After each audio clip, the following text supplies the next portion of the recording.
¿Qué vamos?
¿Cómo se forma la bilirrubina? Químicamente, la bilirrubina está formada por 4 anillos pirrólicos unidos a través de enlaces de carbono. Su estructura estereoquímica, casi simétrica, está determinada por la presencia de grupos hidrofílicos, como los ácidos propiónicos, los cuales son grupos funcionales que pueden ionizarse, dependiendo del pH del plasma, la bilis o la orina, condicionando la forma de esta molécula como diácida, o sea, sin carga, monoaniónica o dianiónica.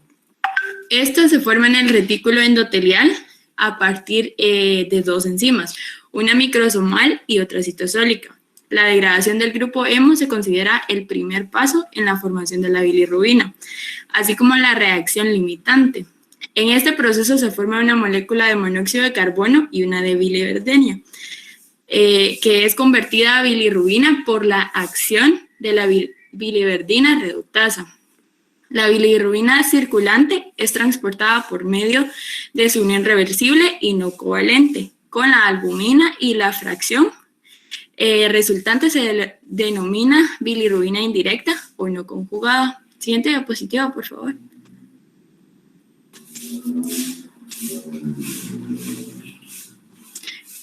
Consecuencias del aumento de la bilirrubina. El exceso de bilirrubina en la sangre puede provocar ictericia. La aparición de ictericia y el examen de bilirrubina en sangre permiten que su médico o profesional de la salud determine si usted tiene una enfermedad del hígado. La ictericia hace que la piel y partes blancas de los ojos se pongan amarillas. Bien, muchos bebés sanos tienen un poco de ictericia en la primera semana de vida. Por lo general, desaparece espontáneamente. Sin embargo, la ictericia puede ocurrir a cualquier edad y ser un signo de que existe un problema. La ictericia puede presentarse por varios motivos, tales como enfermedades de la sangre, síndromes genéticos, enfermedades hepáticas como la hepatitis o la cirrosis, obstrucción de los conductos biliares, infecciones o por algún medicamento. Siguiente diapositiva, por favor. ¿Qué debo hacer si tengo el valor alterado? Ante el hallazgo de una bilirrubina elevada, se debe realizar un estudio de la posible causa. Generalmente es el especialista en digestivo quien lo realiza y se basaría en la realización de un interrogatorio médico que tiene que ser detallado al paciente, una anamnesis, incluyendo los antecedentes personales, familiares y de hábitos tóxicos. También la exploración física o un análisis de sangre, que es la prueba que confirma los niveles elevados de bilirrubina en sangre, así como la alteración de otros posibles valores. Un estudio de diagnóstico por la imagen, principalmente encaminado al estudio del hígado y a la vesícula biliar, por medio de una ecografía abdominal, un TAC abdominal o una ecoendoscopía, y una biopsia hepática y laparoscópica, que son procedimientos quirúrgicos invasivos. En la biopsia se extrae una muestra del hígado mediante una punción para poder establecer la naturaleza de la enfermedad hepática, por ejemplo, algún tumor o alguna otra cosa. Y en la laparoscopía explorada consiste en la visualización de la cavidad abdominal para ver la afección de los órganos y la posible causa de la enfermedad. Bueno, esto fue todo de mi parte, los dejo con mi siguiente compañera.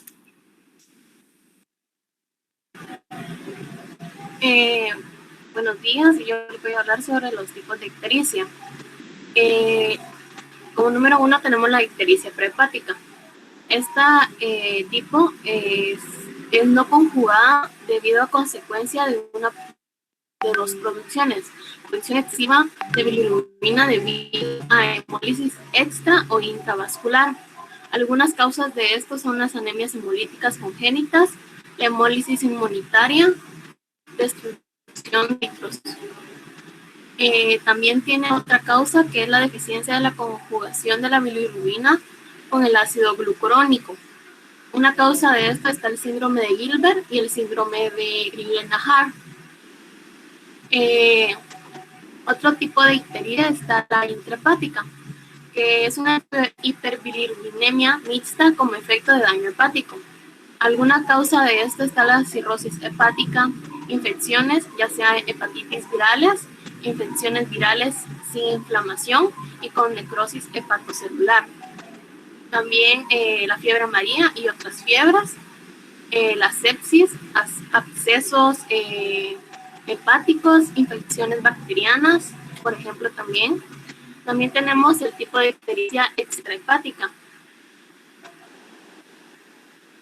que predomina la hiperbilirrubinemia conjugada a consecuencia de la alteración del flujo biliar fisiológico.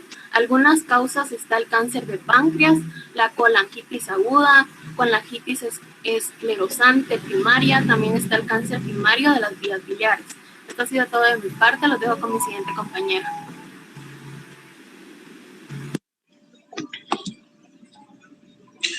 Medición de las bilirrubinas. Se pueden usar diferentes técnicas para medir la bilirrubina, ya sea en sus metabolitos, ya sea en el suero, la orina y en las heces. Entre estos encontramos la reacción de Azo, la cromatografía líquida de alta resolución, métodos oxidativos y la espectrofotometría directa. El método de Azo.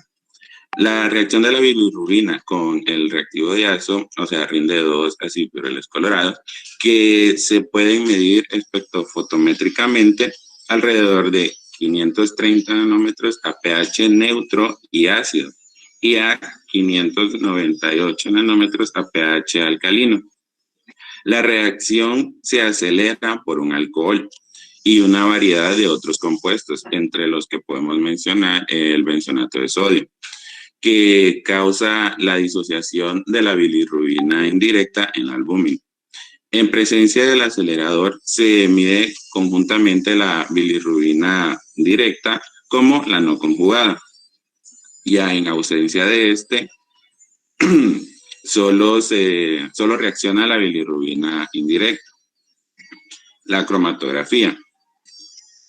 Se ha utilizado la cromatografía líquida de alto rendimiento para medir la bilirrubina total en el suero tras la adición de las 4 fracciones o especies individuales, como la no conjugada, la mono y diglucurónido y la delta bilirrubina. La cromatografía líquida de alto rendimiento permitió esclarecer el tipo de bilirrubina que perdura durante la resolución de una patología hepática inicial, y también ayuda a identificar y a dilucidar la naturaleza de las formas de la bilirrubina presentes en la sangre o que se forman tras la fototerapia. Métodos oxidativos. La bilirrubina puede oxidarse por un compuesto químico llamado vanadato o por la enzima bilirrubina oxidasa a biliverdina, que se oxida posteriormente a productos morados y finalmente incoloros. La disminución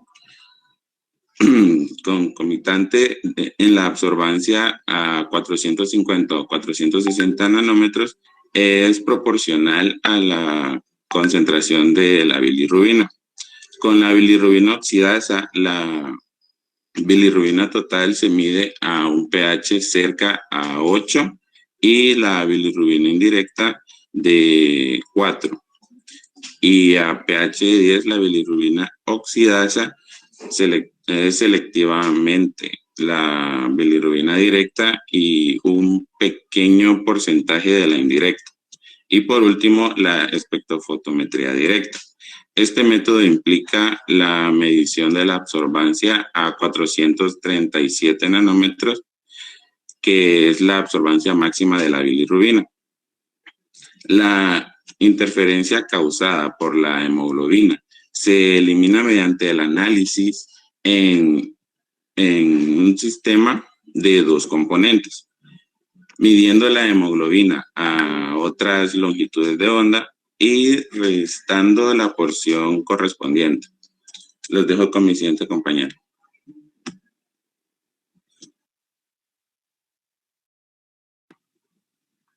En los procedimientos para la medición tenemos que el doctor, para empezar, debe limpiar la piel, después debe colocar una goma, después de eso debe insertar la aguja en la vena.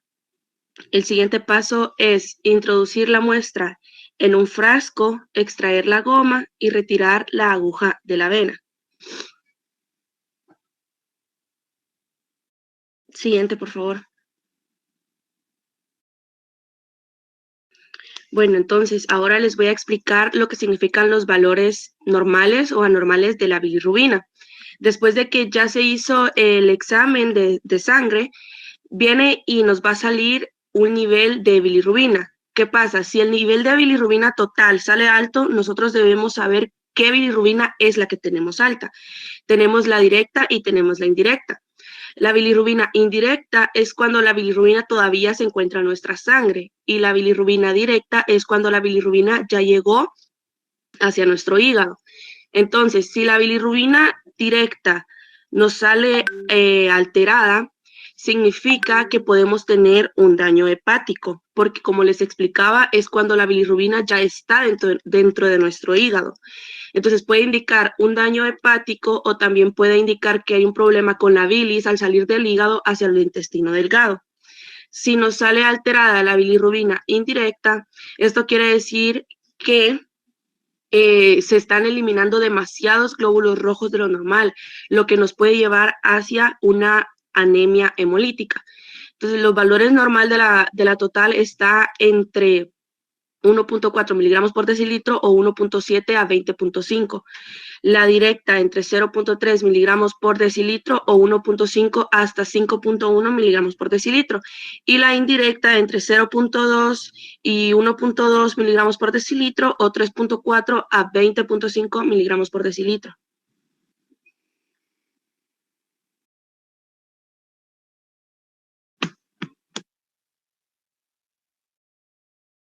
Buenos días, yo les voy a hablar sobre algunas de las observaciones que como grupo tuvimos sobre la bilirrubina. La bilirrubina es un pigmento que es de color amarillo y que se produce por la degradación, es decir, por la eliminación de los glóbulos rojos. Estos glóbulos rojos se van a destruir en el vaso. Habitualmente, cada 100 y 120 días hay un recambio de los glóbulos rojos por la liberación de la hemoglobina. Esta bilirrubina va a circular por la sangre y se va a llamar bilirrubina indirecta. Cuando una de las fracciones de la bilirrubina llega al hígado, ahí va la bilirrubina, se va a conjugar, es decir, va a llegar a diferentes sustancias para transformarse y ser secretada de la bilis, y es lo que da color a nuestros heces. Por lo tanto, la bilirrubina que nosotros vamos a ver en nuestra analítica es la bilirrubina total, que en sus valores normales oscilan más o menos entre 0,2 y 1. Esta bilirrubina se va a dividir en dos partes, la bilirrubina directa y una bilirrubina indirecta, una bilirrubina conjugada y una no conjugada, dependiendo del cuál de las fracciones sea la que esté más elevada. En base a esto podemos hablar de diferentes tipos de enfermedades. Por ejemplo, la elevación de la bilirrubina. Al ser un pigmento de color amarillo, lo que va a hacer es teñir la piel de las mucosas y los ojos, con lo cual si alguien tiene una coloración amarillenta, lo normal es que acuda a un centro sanitario y que realice una analítica. En esta analítica va a aparecer que la bilirrubina está elevada, haciendo que las fracciones de la bilirrubina, es decir, viendo cuál es la parte directa o indirecta, podemos determinar qué tipo de enfermedad puede que esté pasando. En los casos donde se eleva la bilirrubina directa, lo que está indicando es que hay una alteración en la parte de la bilirrubina que está dentro de ella, con lo cual nos va a indicar dos cosas. Una es que hay un problema dentro del hígado que va a llegar al tubo digestivo, con lo cual vamos a tener una enfermedad hepática. Si el caso que vamos a tener al contrario es que la bilirrubina indirecta sea la que esté más elevada, habitualmente lo que está viendo es que el vaso no está destruyendo más números de glóbulos rojos y por eso hay más cantidad de bilirrubina antes de que llegue al hígado. Puede ocurrir algunos casos donde la bilirrubina no exceda más de 2.000 gramos. Entonces, en este caso, lo que va a pasar es que vamos a tener la bilirrubina elevada y no vamos a tener ictericia, es decir, no vamos a estar amarillos. Y hay algunas enfermedades, por otro lado, que ocurren en los pacientes, se ven los niveles de bilirrubina están entre 1 o 2 y no están amarillos y no tienen ningún tipo de enfermedad. Es un síndrome congénito. Y hay otros pacientes que teniendo una ictericia, es decir, teniendo la piel de color amarillo y la bilirrubina elevada, tampoco indican enfermedad muy grave, como pasa en los bebés, como explicaba mi compañera al principio.